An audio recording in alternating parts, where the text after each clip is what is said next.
The world believed Princess Diana's fortune would vanish into the royal vault after her death. They were wrong.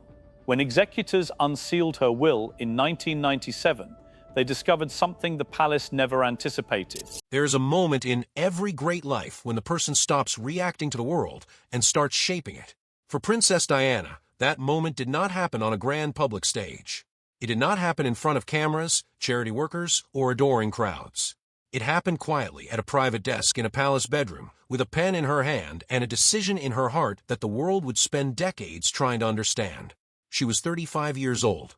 She had been through a marriage that crumbled on live television, a public divorce that stripped her of royal privileges, and years of being watched, critiqued, and reduced to a tabloid character. And yet, in the quiet of that room, she did something no one expected. She sat down and decided, deliberately and without apology, exactly what her life meant, and exactly who she trusted to carry it forward. What she wrote that day would shock the British royal family. It would trigger a court case that made international headlines. It would become the center of conspiracy theories, emotional confrontations between her own sons, and a debate about power, loyalty, and legacy that has never fully been settled. And at the center of it all was one extraordinary choice. She left control of her entire estate not to a prince, not to a family member, not to a palace-appointed lawyer, but to her butler, a man named Paul Burrell.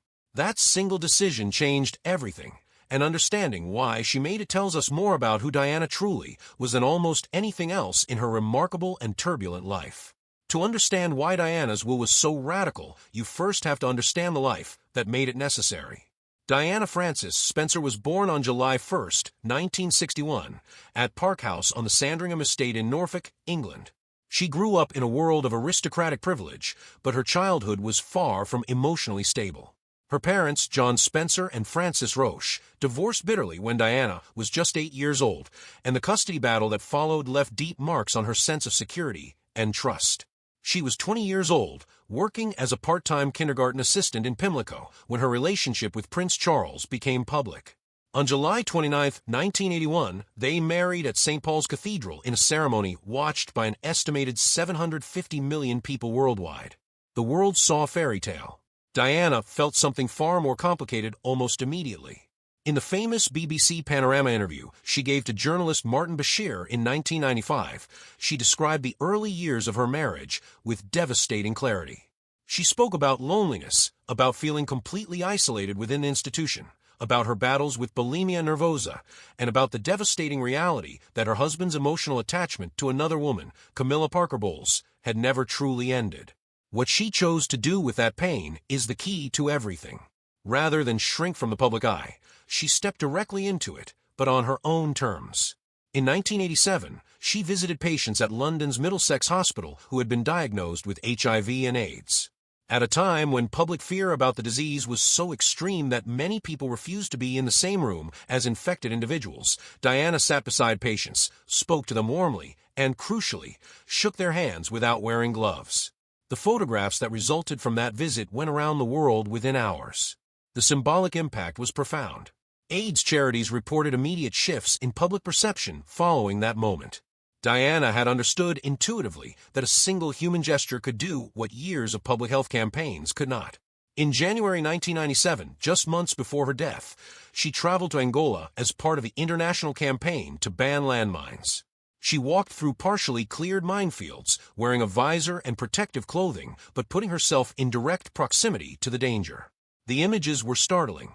Within months, the Ottawa Treaty, formerly known as the Convention on the Prohibition of the Use, Stockpiling, Production, and Transfer of Anti-Personnel Mines, was signed by 122 countries in December 1997. Diana had died in August of that year, but her advocacy had contributed meaningfully to the political pressure that made the treaty possible. The international campaign to ban landmines was awarded the Nobel Peace Prize in 1997, and Diana's role in bringing global attention to the cause was explicitly acknowledged. These were not the actions of a woman content to be decorative. These were the actions of someone who had decided that her public position carried moral responsibility, and that fulfilling that responsibility mattered far more than institutional approval.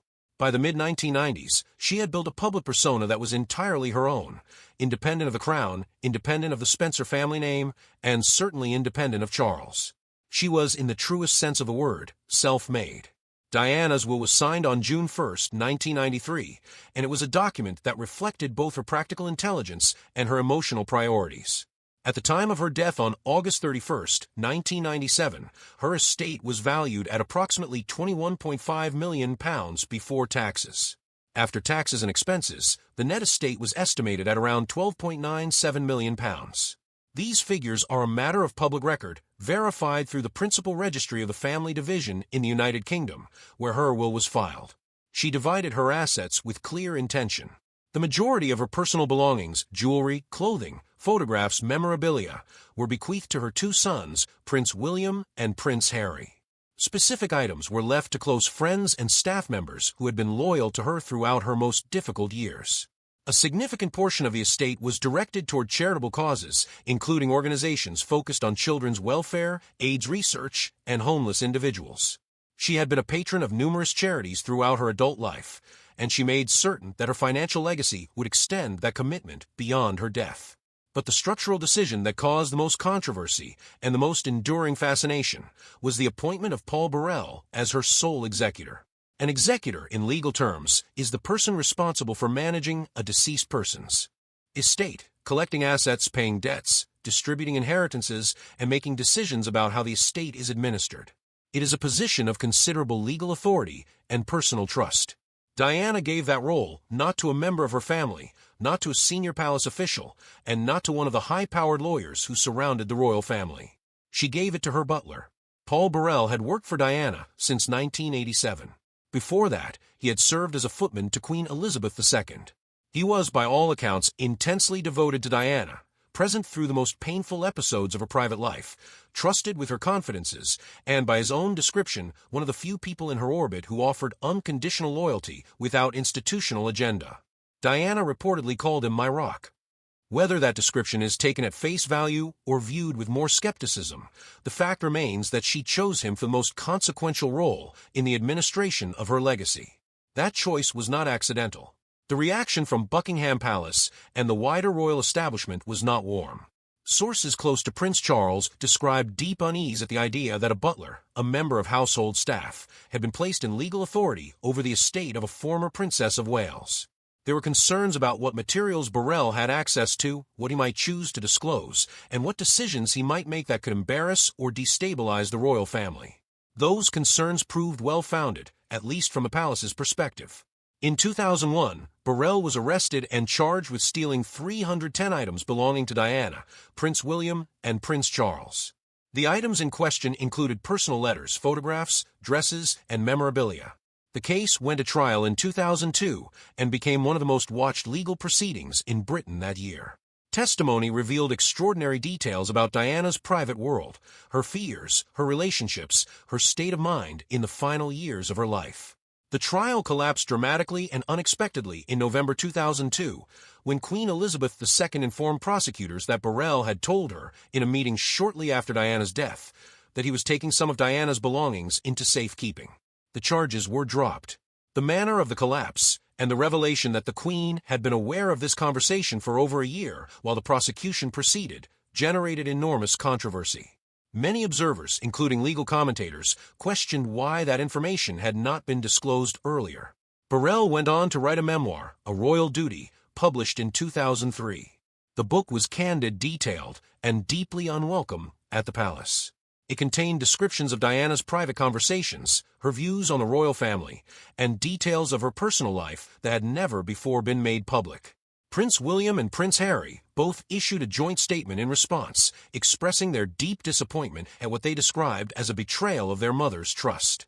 The statement was notable precisely because the two brothers rarely made joint public declarations at that time.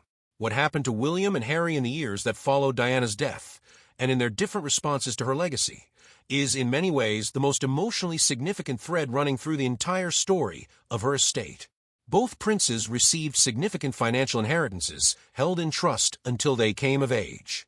William received a substantial share of the estate at age 21, and Harry at the same age. The money gave them financial independence from the crown, which was clearly part of Diana's intention.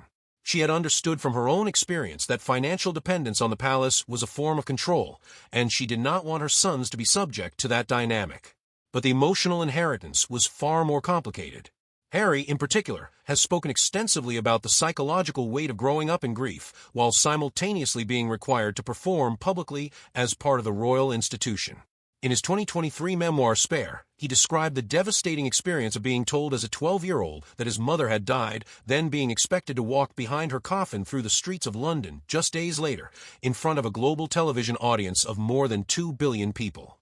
He wrote about the years of suppressed grief, the institutional pressure not to show emotion, and the ways in which the royal system had, in his view, actively prevented him and his brother from properly mourning their mother. William's response has been markedly different in tone, if not in emotional depth.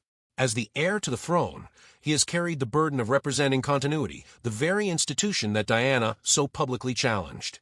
He has spoken movingly about his mother in public appearances and has supported charitable initiatives in her name, including the Heads Together mental health campaign and the Diana Award, which recognizes young people for their humanitarian work.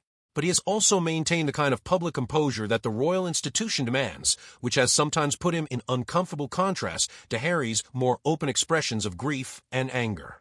The tension between the two brothers, which became public and painful from around 2019 onward, has been interpreted by many observers through the lens of their different relationships to their mother's legacy. Harry has consistently cited Diana's experience as central to his understanding of his own situation. William has, equally consistently, kept that comparison at a greater distance. Diana's will created the financial conditions for both of her sons to be independent. Whether it created the emotional conditions for them to remain close is a far more open question. Beyond the family drama, it is worth pausing to consider what Diana's estate actually accomplished in concrete, measurable terms. The Diana, Princess of Wales Memorial Fund was established after her death using donations from the public, which totaled over £100 million from around the world in the months following August 1997. That fund, combined with the charitable bequests in her will, directed millions of pounds toward AIDS research and treatment programs, landmine clearance, and victim assistance, homeless shelters, and children's charities in the United Kingdom and internationally. The fund was formally wound down in 2012, having distributed over £112 million to charitable causes in the 15 years of its operation.